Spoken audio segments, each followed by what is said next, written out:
আসসালামু আলাইকুম। এই যে আমার হাতে দেখতেছেন অস্ট্রেলিয়ান আপেল কুল বল সুন্দরী বরই।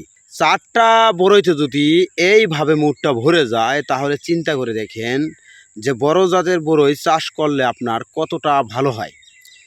দেখা যায় বড় বরই চাষ করলে আপনার অল্প কিছু বরইতেই কেজি হয়ে যায় আর ছেড়তে বেশি সময় লাগে না।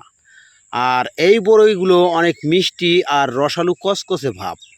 তাই যারা ভালো জাতের বরই চাষ করতে চান তারা আমাদের সাথে যোগাযোগ করে চারা নিতে পারেন। আমাদের কাছ থেকে বিভিন্ন জাতের দেশি বিদেশি সকল প্রকারের বরই গাছের চারা নিতে পারবেন।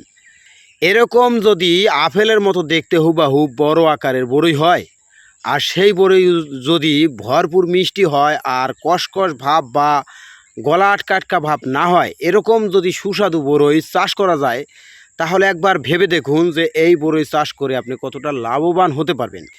এটা কসকসে ভাব আর মিষ্টিতে ভরপুর আর গলা কোনো আটকা আটকা ভাব থাকে না। এই বরইটা যদি চাষ করেন এই বরইগুলো ছেড়তে আপনার 1 কেজি বরই হতে বেশি সময় লাগে না।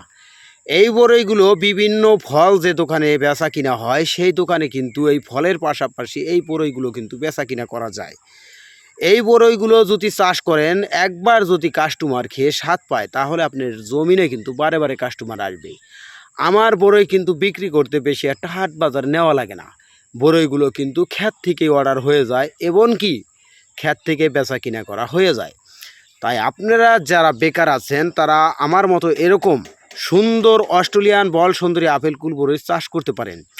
পাশাপাশি যদি অন্য কোনো বরই চাষ করতে চান তাও কিন্তু আমার কাছ থেকে চারা নিতে পারবেন। একবার চিন্তা করে দেখেন 4টা বরইতে যদি হাতের মুঠগুলো ভরে যায়, এখানে আপনি একবার ভাবেন যে 1 কেজি বরই হইতে কয়টা বরই লাগতে পারে। এটা আমি বলতে চাই না, আপনারা একটা আইডিয়া করেন। এখানে বরই সাইজগুলো দেখেন যে মনে হবে যেন আমি একটা আপেল হাতে নিছি ছোটোখাটো, কিন্তু আসল মূলতভাবে আপেল না, এইগুলো হচ্ছে বরই। বড় সাইজের বরই চাষ করতে পছন্দ করেন তারা আমাদের কাছ থেকে চারা নিতে পারেন।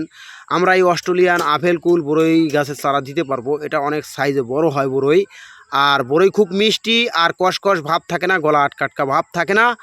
আজকের ভিডিও এ পর্যন্তই। ভালো থাকবেন, সুস্থ থাকবেন। আসসালামু আলাইকুম।